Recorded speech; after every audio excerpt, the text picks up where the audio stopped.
નમસ્કાર, news for ઇન્ડિયામાં આપનું સ્વાગત છે. હું ઈમાની આપની સાથે. તો નજર કરીએ આજના ટોપ 10 સમાચાર પર. આજે નવરાત્રિના 5મા દિવસે દેવી સ્કંદ માતાની પૂજા કરવામાં આવે છે. સ્કંદ કાર્તિકેય સ્વામીનું એક નામ છે. કાર્તિકેયની માતા હોવાને કારણે દેવી પાર્વતીને સ્કંદ માતા પણ કહેવામાં આવે છે. આ સ્વરૂપમાં દેવીએ લાલ અને પીળા વસ્ત્રો પહેર્યા છે. દેવી ગોરા રંગની એટલે કે સફેદ દેખાય છે, તેથી તેમની પૂજામાં સફેદ, લાલ કે પીળા વસ્ત્રો પહેરવા જોઈએ. યાત્રાધામ અંબાજી નજીક ત્રિશુલિયા ઘાટ પાસે શ્રદ્ધાળુઓ ભરેલી લક્ઝરી બસને અકસ્માત નડ્યો હતો. દાતાથી અંબાજી વચ્ચે થયેલા અકસ્માતમાં 4 લોકોના મોત થયા છે, જ્યારે 25થી વધુ લોકો ઇજાગ્રસ્ત પણ થયા છે. 15 ઇજાગ્રસ્તોને સારવાર અર્થે પાલનપુર ખસેડવામાં આવ્યા છે. ભરૂચના કારેલી ગામથી જંબુસર જતી બસ વરસાદી કાચમાં ખાબકી હતી.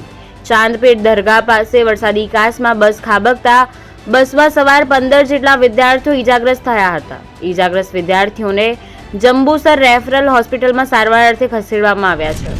અમદાવાદના વિવેકાનંદ નગર પોલીસનો સપાટો. નવરાત્રી બંદોબસ્તમાં વ્યસ્ત પોલીસ હોવાથી તેનો લાભ લેતા માટી ચોરોને રંગે હાથ પકડી પાડવામાં આવ્યા છે. 3 ડમ્પર અને 2 જેસીબી સ્થળ ઉપરથી કબજે પણ કરવામાં આવ્યા છે. માટી ચોરો નંબર વગરના જેસીબીથી માટીની ચોરી કરતા હતા. બીજા ઘણાય ડમ્પર પોલીસ જોતા ભાગી ગયા, જેની તપાસ હાલ ચાલુ છે. ગુજરાત એટીએસ અને દિલ્હી એનસીબીએ સંયુક્ત ઓપરેશન હાથ ધરી ભોપાલમાંથી 1814 કરોડ રૂપિયાનું મેફેડ્રોન ડ્રગ્સ ઝડપી પાડ્યું છે. ડ્રગ્સ બનાવનાર 2 આરોપીની ધરપકડ પણ કરવામાં આવી છે. સુરત શહેર પોલીસ એસઓજીએ આતંકવાદના ગઢ ગણાતા કાશ્મીરના અનંતનાગમાંથી આરોપીને ઝડપી પાડ્યો છે. સુરત પોલીસે છેલ્લા 19 વર્ષથી નાર્કોટિક્સના ગુનામાં નાસ્તા ફરતા કુખ્યાત ડ્રગ માફિયાની જમ્મુ કાશ્મીરમાંથી ધરપકડ કરી છે. પકડાયેલો આરોપી ભારતભરમાં ચરસની સપ્લાય કરતો હતો, જેમાં સુરત પોલીસે જમ્મુ કાશ્મીરમાં જઈને આ ઓપરેશન પાર પાડ્યું હતું. આરોપીને ઝડપી પાડવા તેમણે પ્લાનિંગ કરી અને ઊંઘમાં જ આરોપીને ઝડપી પાડ્યો હતો, જેને હાલ જેલના સળિયા ગણવાનો વારો આવ્યો છે. ચોમાસાની વિદાય બાદ હવે ગુજરાતીઓને ગરમીમાં શેકાવાનો વારો આવશે. રાજ્યના કેટલાક જિલ્લાઓનું મહત્તમ તાપમાન 38 ડિગ્રીને બહાર પહોંચવાની શક્યતા છે. અમદાવાદમાં ગરમીનો પારો 35 ડિગ્રી નોંધાવવાની આગાહી હવામાન વિભાગે કરી છે. તો બીજી તરફ હવામાન નિષ્ણાત અંબાલાલ પટેલે પણ વરસાદને લઈને મોટી આગાહી કરી છે.